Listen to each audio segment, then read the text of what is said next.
சாப்பிட்டு முடிச்சல, வாங்க நம்ம போகலாம். சரி வாங்க ப்ரோ, வாங்க.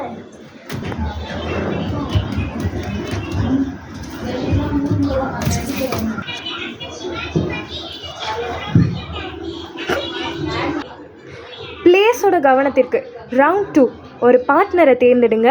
அவங்க கூட உங்களுக்கு பிடிச்சதை விளையாடுங்க. ப்ரோ வாங்க ப்ரோ, பேர்ட் கேம் விளையாடலாம். அதில் நான் கில்லி ப்ரோ. ஓகே ப்ரோ, அதை விளையாடி பார்க்குறோம். ஆரம்பிக்கலாமாடா? Raghav wax, xylophone, elephant. Bro எழுந்துருங்க ப்ரோ, ப்ரோ எழுந்துருங்க ப்ரோ, எழுந்துருங்க ப்ரோ, ப்ரோ எழுந்துருங்க bro. Player 218 eliminated. Player number 456 qualified for round 3. Bro உங்கள் ரத்தம் என் கூட எப்போவுமே இருக்கும் ப்ரோ.